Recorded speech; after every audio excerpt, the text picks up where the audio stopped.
بسم اللہ الرحمن الرحیم۔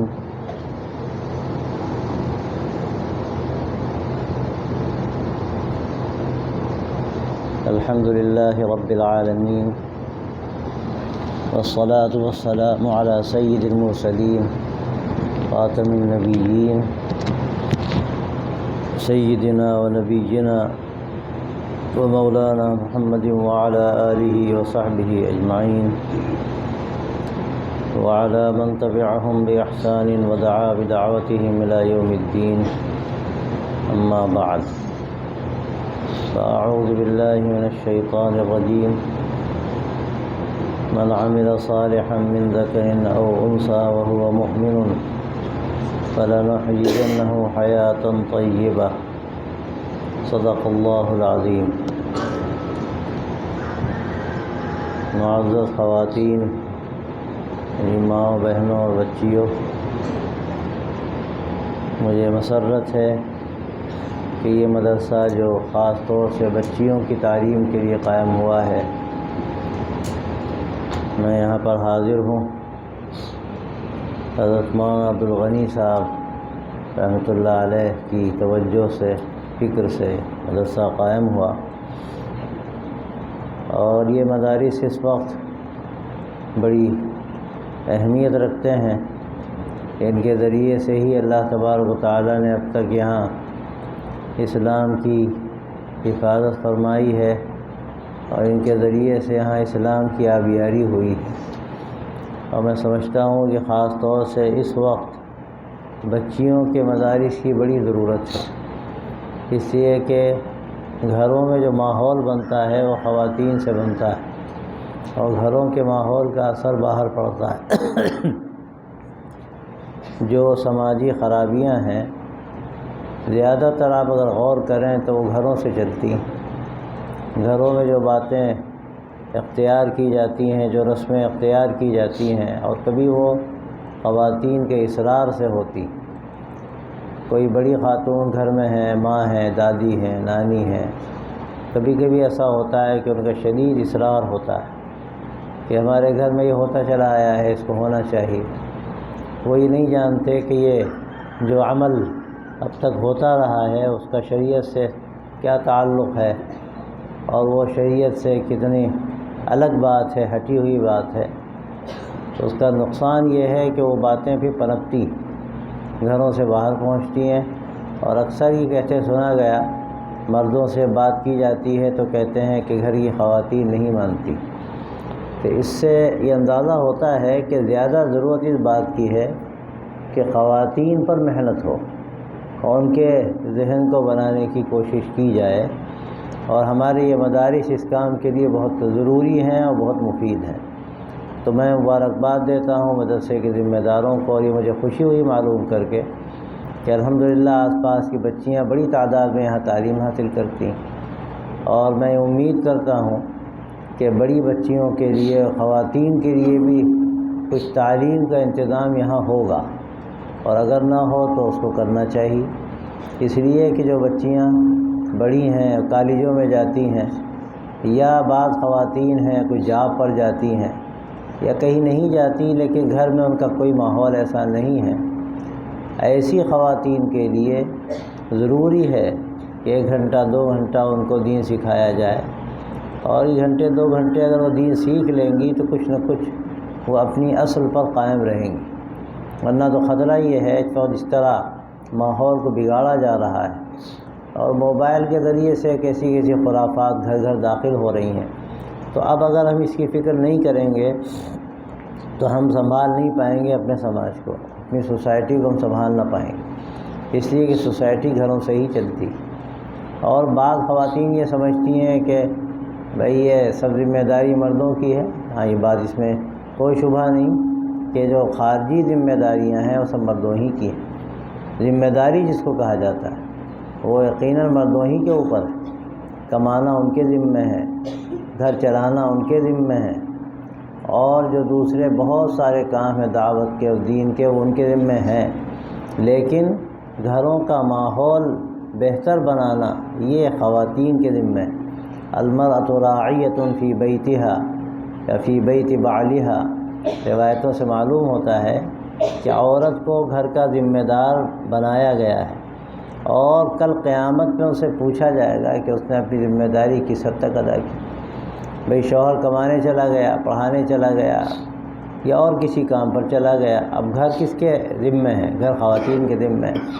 اب گھر میں اگر صحیح ماحول ہے اور دینی فکر ہے تو بچوں کی اس کی ترتیب پر تربیت ہوگی، اور اگر خدا نخواستہ گھر وہیں میں اس کا ماحول نہیں، نمازوں کا اہتمام نہیں ہے، پاکی کا اہتمام نہیں ہے، پردے کا اہتمام نہیں ہے، حیا کا اہتمام نہیں ہے، بہت سی غلط چیزیں ہوتی ہیں، تو جو بچہ وہاں پرورش پائے گا وہ کیا سیکھے گا؟ جو دیکھے گا وہ سیکھے گا۔ بچے تو دیکھ کے سیکھتے ہیں، زبان بھی سن کے سیکھتے ہیں، ماں باپ کیا بول رہے ہیں کہا جاتا ہے مادری زبان۔ مادری زبان کا مطلب کیا ہے؟ کہ ماں سے اس نے بچپن میں جو کچھ سنا ہے بس وہ سیکھتا ہے، وہ گھر میں جو کچھ سنتا ہے وہ سیکھتا ہے، تو گھروں سے تربیت ہوتی ہے۔ اب گھروں کا ماحول اچھا ہوگا تو بچوں کی صحیح تربیت ہوگی۔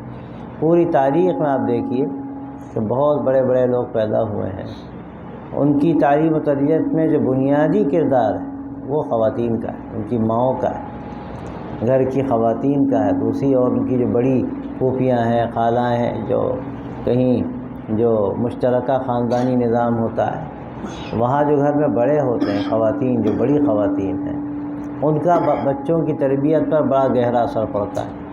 پوری تاریخ آپ دیکھیے تو آپ کو اندازہ ہوگا۔ آخر میں ہمارے حضرت مولانا علی میاں صاحب رحمۃ اللہ علیہ کی تربیت میں بنیادی جو کردار ہے وہ ان کی والدہ کا، ان کی دعائیں، ان کی فکر۔ لکھا ہے حضرت مولانا نے، اور ہم نے سنا بھی کہ میں چھوٹا تھا 6-7 سال کا، اور وہاں ہمارے یہاں دیہاتوں میں زمانے میں دستور تھا کہ کھانا مغرب سے پہلے ہو جاتا تھا۔ مغرب پڑھ لی، اب اس کے بعد گویا کہ رات ہو گئی، لائٹ نہیں، کوئی انتظام نہیں، تو لوگ سو جاتے تھے۔ تو فرماتے تھے کہ میں بھی بچہ تھا، سو جاتا تھا، جب عشاء کا وقت ہوتا تھا تو مجھے زبردستی اٹھا کر نماز پڑھاتی۔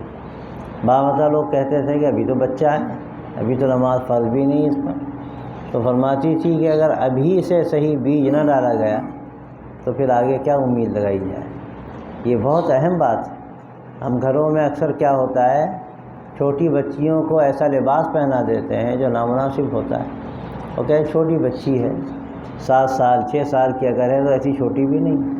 اب اس کو اگر بہت معمولی لباس پہنایا گیا تو اس کا نقصان کیا ہے؟ کہنے والا کہے بھئی بچی ہے، کوئی حرج نہیں، لیکن یہی طرز عمل اس کی اگلی زندگی پر اثر انداز ہوتا ہے۔ یہ بیج ہے جو پڑ گیا، تو اس لیے گھروں کے ماحول کو بہتر بنانے کی ضرورت ہے۔ یہ ٹال دینا یہ کہہ کر کہ بچہ ہے یا بچی ہے، یہ بہت بڑی بھول ہے۔ بچے اور بچی کے ساتھ جو آپ کریں گے، جو لباس پہنائیں گے اور جو طریقہ اختیار کریں گے، آگے چل کر وہی سب کچھ ہوگا۔ ایک مصیبت آج کل یہ بھی ہے کہ بچوں کو موبائل دے دیتے ہیں، چھوٹے بچوں کو، اور کیوں دے دیتے ہیں؟ اپنے آپ کو ذمہ داری سے بچانے کے لیے۔ کون دیکھے؟ بھئی ہمیں کھانا پکانا ہے، گھر کی خواتین ہیں، کھانے پکانے میں لگنا ہے، کچھ کام کرنا ہے، تو اب کیا کریں؟ بچے کو موبائل دے دیا، اب بچہ بھی خوش اور وہ بھی خوش، اپنے کام میں لگ گئی۔ اب یہ نہیں جانتی کہ وہ بچہ کیا دیکھ رہا ہے۔ وہ بچہ جو کوئی بھی دیکھ رہا ہے، بعض مرتبہ چھوٹا بچہ ہے، 3-4 سال کا ہے، اب تو حال یہ ہے، ہم دیکھتے ہیں کہ سال بھر کا بچہ اور اس سے کم، بھائی اس کو ہمیں تعجب ہے کہ خوشی خوشی اس کو موبائل دکھایا جاتا ہے۔ چھوٹا بچہ اس کو باقاعدہ یہ جو والا ہوتا ہے ٹچ والا، اس کو دکھاتے ہیں۔ وہ چھوٹا بچہ شروع میں تو کچھ زیادہ جانتا بھی نہیں، لیکن ذرا بڑا ہوتا ہے وہ خود ہی چلانا شروع کر دیتا ہے۔ 1 سال کے بچوں کو ہم نے دیکھا موبائل چلاتے، اور ایسا چلاتے ہیں کہ اپنے مطلب کا جو کچھ ان کو دیکھنا ہے وہ نکال بھی لیتے ہیں۔ اب وہ کہاں جائیں گے؟ اور میں آپ سے کیا عرض کروں، یعنی اس وقت اتنے پروگرامس لوڈ ہو گئے ہیں ایسے کہ جو عقیدے کو بھی بگاڑتے ہیں، سماج کو بھی بگاڑتے ہیں۔ اخلاق سوچ چیزیں اس میں ایسی ہوتی ہیں کہ اس کو دیکھنے کے بعد ایک چھوٹا بچہ بھی اگر ہے تو آہستہ آہستہ اس کا ذہن بھی خراب ہونے لگتا ہے۔ تو یہ ایک بہت بڑی مصیبت ہمارے گھروں کی کہ ہم موبائل دے کر پیچھا چھڑاتے ہیں۔ کہاں سے تربیت ہوگی؟ ہمارے اوپر بڑی ذمہ داری تھی اس زمانے میں، جب موبائل بھی نہیں تھا، کچھ نہیں تھا، تو کیا نظام نہیں چلتا تھا گھروں کا؟ سب چلتا تھا۔ لیکن اس کی ترتیب قائم کر لی جاتی تھی۔ کئی خواتین ہیں، کوئی ایک بچے کو دیکھنے والی ہے، کوئی کھانے میں لگ رہی ہے، یا وہ دیکھا گیا لوگوں نے کہ گود میں لیے ہوئے ہیں، سارے کام ہو رہے ہیں۔ بہرحال سب کچھ ہو سکتا ہے، سلا دیا گیا اس وقت پر، لیکن یہ کہ موبائل دے کر آپ بہلا رہے ہیں تو پھر اس موبائل کے ذریعے سے اس کا ذہن کدھر جائے گا؟ تو یہ تربیت و تعلیم کا جو نظام ہے ہمارے گھروں میں بالکل چوپٹ سا ہوتا چلا جا رہا ہے۔ تو آپ جو خواتین ہیں، آپ پر بہت بڑی ذمہ داری ہے کہ اگر آپ نظام کو درست کریں گی تو آپ دیکھیں گے اس سے کیسے نتائج پیدا ہوتے ہیں۔ اور جو بچیاں ہماری مدرسوں میں پڑھتی ہیں ان پر تو بہت بڑی ذمہ داری۔ کہنے والے نے بات صحیح کہی کہ ایک بچہ تعلیم حاصل کرتا ہے تو ایک گھر بنتا ہے، لیکن ایک بچی اگر تعلیم حاصل کرتی ہے تو کم از کم 2 گھر بنتے ہیں۔ ایک اس کا اپنا گھر میکہ جس کو کہتے ہیں، دوسرے جہاں اس کو جانا ہے، جہاں اس کی شادی ہوگی، اس کو سسرال کہتے ہیں۔ اگر اس کا ذہن صحیح ہے تو 2 گھروں پر اس کا اثر پڑتا ہے۔ تربیت ہو گئی مدرسے میں، اس کی عقیدہ مضبوط ہو گیا، اخلاق بہتر ہو گئے، نمازوں کا اہتمام آ گیا، ساری چیزیں ہو گئیں، تو اس کا فائدہ بھی یہ ہے کہ اس کے گھر پر بھی اثر پڑے گا اور جہاں وہ جائے گی اس پر بھی اثر پڑے گا سسرال میں۔ اور واقعات اس کے باہمیت جو خواتین ہوتی ہیں اور اللہ نے ان کو حکمت بھی دی ہوتی ہے تو وہ بعض مطلب پورے گھروں کو بدل دیتی۔ کسی نے واقعہ سنایا تھا ایک خاتون کا، بڑی دیندار خاتون، بیاہ اس کا ایسی جگہ پر ہوا، شادی ایسی جگہ پر ہوئی کہ اس کا شوہر جو ملازمت کرتا تھا وہ حرام کمائی تھی۔ اس اللہ کی بندی کو پتہ چل گیا تھا تو اس نے کمال یہ کیا کہ چپکے وہ اپنے گھر سے پیسے لے جاتی تھی اور اپنا کھانا الگ کھاتی تھی، الگ پکاتی تھی، الگ کھاتی، چپکے پتہ نہ چلے۔ کب تک پتہ نہ چلتا، بات کھلی تو گھر والوں کو برا لگا کہ بھئی یہ کیا طریقہ ہے، تم اپنا کھانا الگ پکاتی ہو، الگ اپنا انتظام کرتی ہو۔ تو اس نے سمجھایا، اپنے شوہر کو سمجھایا کہ آپ جو کام کر رہے ہیں یہ پیسہ ایسا ہے کہ اگر اس پیسے سے ہم آپ کے بچے کی تربیت کریں گے تو وہ بچہ شاید آگے چل کر کوئی بہتر کردار سماج میں ادا نہیں کر سکتا۔ ہم آپ کے بچے کے لیے ایسا کرتے ہیں۔ اب وہ اس نے طریقہ اختیار کیا، بچہ بھی ہو گیا ہوگا اس وقت، کہ ہم آپ کے بچے کو حلال کھلانا چاہتے ہیں۔ اس کو غیرت آئی، شوہر کو غیرت آئی کہ یہ خاتون اپنے گھر سے لاتی ہے، خود بھی کھاتی ہے، بچے کو کھلاتی ہے، یعنی اگر ایسا ہے تو ہم پھر اس کے لیے سوچیں گے کہ بھئی یہ نظام کیسے چلے گا۔ اس کے اس طرز عمل کا فائدہ یہ ہوا کہ آہستہ آہستہ شوہر کے اندر بھی تبدیلی پیدا ہو اور اس نے دوسری کوئی جاب تلاش کی، مل گئی، اس نے جو حرام کمائی کا ذریعہ تھا اس کو چھوڑ دیا اور حلال طریقہ اختیار کر لیا۔ تو اگر صحیح ذہن بن جائے حکمت کے ساتھ اور طریقے سے، سلیقے اور طریقے سے آدمی کام کرے، اس کا اثر پڑتا ہے۔ تو اس لیے جو ہماری بچیاں یہاں تعلیم حاصل کر رہی ہیں ان پر بڑی ذمہ داری۔ اور ایک بات میں آپ سے صاف کہتا ہوں کہ ہمارے مدارس جو بچیوں کے ہیں یہاں صرف حق لینا نہیں سکھایا جاتا، اصلاً حق دینا سکھایا جاتا ہے۔ یہ بڑی غلط فہمیاں بعض اوقات پیدا ہو جاتی ہیں کہ آدمی جب شریعت کی تعلیم حاصل کرتا ہے تو اس کو اپنے حقوق تو سمجھ میں آ جاتے ہیں، لیکن جو اس کے ذمے حقوق ہیں دوسروں کے وہ اکثر سمجھ میں نہیں آتے۔ تو اب نتیجہ یہ ہوتا ہے کہ فارغ ہونے کے بعد وہ سماج میں کوئی بہتر رول پلے نہیں کر پاتے، اچھا کردار ان کا نہیں ہوتا۔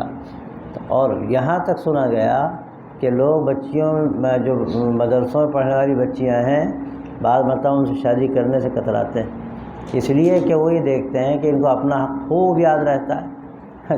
کہیں لکھ دیا گیا ہے کہ بھئی شوہر کے ذمہ ہے کھانا کھلائے، کپڑے دھلوائے، تو وہ جا کے مطالبہ کرتی ہے میں کھانا نہیں پکاؤں گی، میں کپڑے نہیں دھوؤں گی۔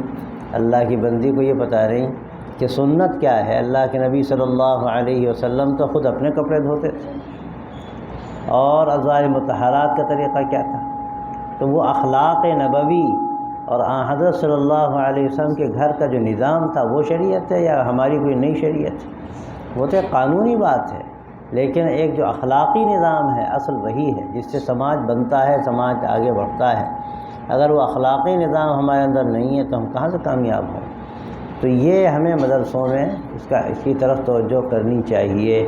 ہماری بچیوں کو غور کرنا چاہیے، سوچنا چاہیے کہ اللہ کے نبی صلی اللہ علیہ وسلم کے گھر کا ماحول کیا تھا، ازواج مطہرات کا، صحابیات کا، آپ کی بیٹیوں کا حال کیا تھا۔ دیکھو غور کرو کہ حضرت فاطمہ رضی اللہ تعالی عنہا کے بارے میں کیا آتا ہے کہ وہ چکی پیستی تھیں، پانی بھر کے لاتی تھیں، حضرت علی سے کہہ دیتی کہ میری کہاں ذمہ داری ہے، جاؤ پانی لاؤ کہیں سے، کوئی ٹھیکہ تھوڑی لیا ہم کیوں آٹا پیسیں، پسواؤ جا کے کسی سے۔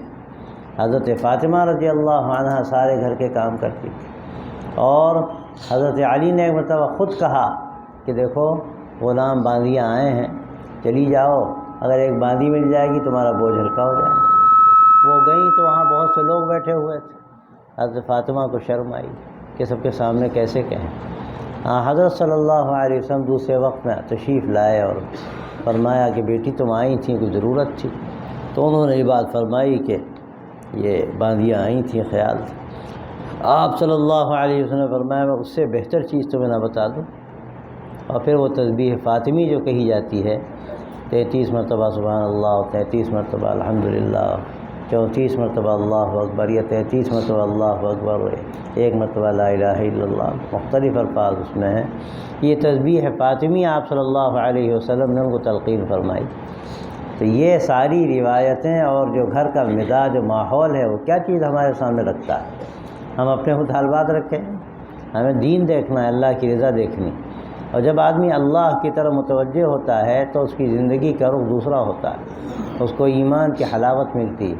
اور یہی بات کہی گئی ہے اس آیت میں جو میں نے آپ کے سامنے پڑھی کہ من عمل صالحا من ذکر او انثی وهو مؤمن فلنحیینہ حیاتا طیبہ، کہ ایمان کی حالت میں جو بھی اچھا کام کرے گا وہ مرد ہو یا عورت ہو، اللہ فرماتا ہے کہ ہم اس کو خوشگوار زندگی عطا فرمائیں گے۔ اس وقت سب سے زیادہ ضرورت خوشگوار زندگی کی۔ ہر آدمی بے چین، ہر آدمی پریشان۔ کیوں پریشان؟ اس لیے کہ اللہ سے جو تعلق ہونا چاہیے، اللہ کی جو محبت ہونی چاہیے وہ دلوں میں نہیں۔ اور ظاہر ہے جب اللہ کی محبت دلوں میں نہیں ہے تو کہاں سے سکون ملے گا؟ سکون کا راستہ تو اللہ کی محبت سے حاصل ہوتا ہے۔ تو یہ حیات طیبہ جس کو کہا گیا، یہ حیات طیبہ اچھے کاموں سے حاصل ہوتی ہے۔ اور آدمی جب اچھے کام اللہ کے لیے کرتا ہے تو اس کی زندگی کا رخ دوسرا ہوتا ہے، اس کو زندگی کا مزہ ملتا ہے، یہی حیات طیبہ، حلاوت ملتی ہے ایمان کی۔ تو اس لیے ضرورت اس بات کی ہے کہ ہم اپنے گھروں کے ماحول کو بہتر بنائیں، اور مدرسوں میں تعلیم حاصل کریں تو اپنی تربیت پر توجہ دیں۔ آدمی اپنی تربیت سب سے بڑھ کر خود کرتا ہے، دوسرا تو رہنمائی کرتا ہے۔ وہ کہے گا دیکھو یہ راستہ جا رہا ہے، چلو، چلے گا کون؟ چلنے والا چلے گا۔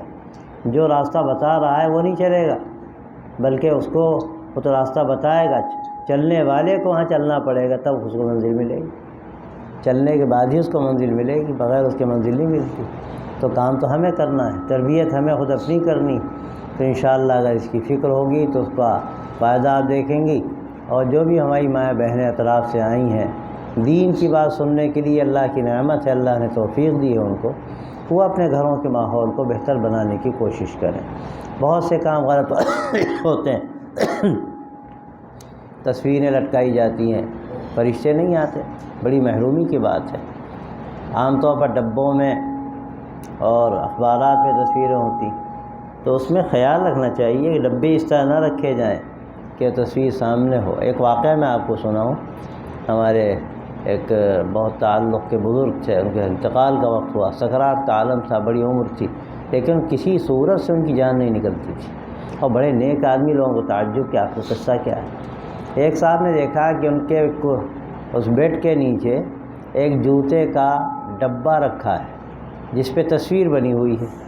اس اللہ کے بندے نے اس کو فوراً وہاں سے ہٹا دیا، بس جیسے ہی ہٹایا ان کی زبان سے کلمہ جاری ہوا اور ان کی روح نکل گئی۔ معلوم فرشتہ وہاں آ نہیں رہا تھا رحمت کا، یہ اللہ کبھی دکھا بھی دیتا ہے، ایسا ہوتا ہے۔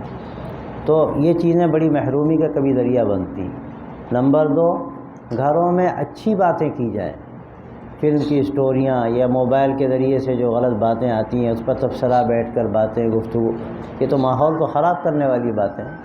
صحابیات کے قصے سنائیے، صحابہ کے قصے سنائیے، نبیوں کے قصے سنائیے۔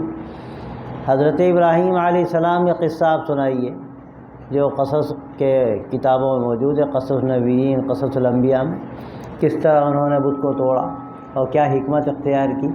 یہ قصے توحید دل کے اندر پیدا کریں، شرک سے نفرت پیدا کریں، تو یہ واقعات سنائے جائیں گے تو گھر کا ماحول اچھا ہوگا۔ پھر یہ حقوق ہیں ان کی ادائیگی کی کوشش کی جائے، شوہر کا حق کیا ہے، ماں کا حق کیا ہے، باپ کا حق کیا ہے، اپنا حق نہ ہمیشہ خیال میں رہے، بلکہ جو ہمارے ذمے دوسروں کے حقوق ہیں ان کا بھی خیال ہونا چاہیے۔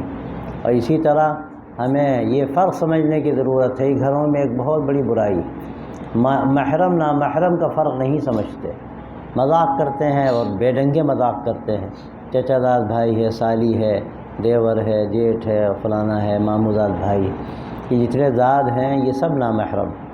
محرم کون ہے؟ سگا بھائی محرم ہے، چچا ہے، ماموں ہے، بھانجا ہے، بھتیجا ہے، یہ سب محرم ہیں۔ اس کے علاوہ جتنے کزن کہلاتے ہیں سب نامحرم۔ اور آج کا فیشن یہ ہے کہ کزن کو سمجھا جاتا ہے کہ یہ تو ہمارا حق ہے کہ ہم ان سے ہر طرح کا مذاق کریں، گاڑیوں پہ بیٹھ کے ساتھ جاتے ہیں، ٹو ویلر پر بیٹھ کے جاتے ہیں، میں اس کو جائز نہیں سمجھتا، اس لیے کہ ظاہر ہے اس میں جسم سے مس ہوتا ہے اور اس کا خطرہ ہے کہ آدمی برائی میں پڑ جائے گا، تو ان چیزوں کا بھی خیال رہے۔ محرم نامحرم کا فرق، تنہائی میں کبھی نہ بیٹھیں، حدیث میں آتا ہے کہ اگر دو نامحرم تنہائی میں بیٹھیں گے، ایک مرد ایک عورت، تو ان کا تیسرا شیطان، آدمی برائی پر آمادہ ہو جائے۔ اور آج کے دور میں جو فتنوں کا زمانہ ہے، یہ برائی تو اتنی بڑھ گئی ہے، اور یہ میں نے تو عرض کیا کئی جگہ کہ جو آج کل کھانے ہوٹلوں کے ہیں، فاسٹ فوڈ وغیرہ، اس میں برائیوں کے جراثیم موجود ہیں۔ آدمی یہ زیادہ اگر کھائے گا تو برائیوں کا مزاج بننے کا اندیشہ ہے، برائیوں کی رغبت پیدا ہوگی، اور ایسا مزاج ہے ہوٹلوں سے منگا کے کھاتے ہیں۔ بھئی مسلمان ہوٹل کوئی ہے اچھا، آپ کچھ ایسی چیز منگا کے کھا رہے ہیں، کباب منگا کے آپ نے کھائے، کوئی چیز ایسی کھائی، کوئی حرج نہیں، ٹھیک، لیکن یہ نئی چیزیں جو آ گئی ہیں ان میں بعض اجزاء ایسے ہیں جو غلط چیزوں کی طرف لے جاتے ہیں، تو ایسی چیزوں سے بچنا ہی اچھا ہے۔ ہم یہ نہیں کہتے کہ حرام ہے، لیکن بہت سی چیزیں ایسی ہوتی ہیں جن کی تجربات بتاتے ہیں کہ کیسی ہے چیز، تو اب بری چیز ہے تو اس سے بچنا چاہیے اور اچھی چیزوں کو استعمال کرے آدمی۔ عجیب مزاج بن گیا، پھل نہیں کھائیں گے، اچھی چیزیں نہیں کھائیں گے، فاسٹ فوڈ کھائیں گے، اور وہ ایسی کہ تیل کا بھروسہ نہیں کون سا تیل ہے، سور کی چربی۔ ایک صاحب نے قصہ سنایا، میں کل ہی کہیں عرض کیا، ایک جگہ ہوٹل کی دال بڑی مشہور تھی، کئی کلومیٹر دور سے لوگ دال لینے کے لیے آتے تھے، عقدہ سمجھ میں نہیں آتا تھا لوگوں کے یار دال میں کیا ملاتا ہے، اتنی مزے کیوں ہوتی۔ کچھ عرصے کے بعد پتہ چلا کہ دال میں وہ سور کی چربی ملاتا تھا، اور لوگ دال بڑے شوق سے کھا رہے تھے۔ تو آدمی سوچ سمجھ کر لے۔ آج کل حال یہ ہے مسلمان ہوٹلوں کا، دلی میں پتہ چلا کہ جو مرغیاں مر جاتی ہیں 25 روپے 30 روپے کلو فروخت ہوتی ہیں، وہ ہوٹل والے آرام سے خرید لاتے ہیں اور پکاتے ہیں، مسلمان ہوٹل والے۔ ایمان تو نکل گیا دلوں سے۔ یہ بہت خراب حالات ہیں جو پیدا ہو گئے۔ ان حالات میں اپنے ایمان بچانا، صحیح راستے پر چلنا، غلط کاموں سے بچنا ایک جہاد سے کم نہیں ہے، لیکن اگر انشاءاللہ کوئی اس میدان میں آگے آئے گا تو وہ ایمان کی حلاوت پائے گا، ایمان کا مزہ اس کو ملے گا۔ بس یہ اگر انشاءاللہ اپنے گھروں میں اس کا مزاج ہم بنائیں، ماحول بنائیں، تو اس کا فائدہ ہوگا۔ اللہ تعالیٰ آپ کے جمع ہونے کو قبول فرمائیں، اس کو خیر کا ذریعہ بنائیں، اور جو باتیں کہی گئیں اللہ تعالیٰ کہنے والے کو بھی عمل کی توفیق دے، آپ تمام حضرات کو اللہ عمل کی توفیق دے، اب دعا فرمائیں۔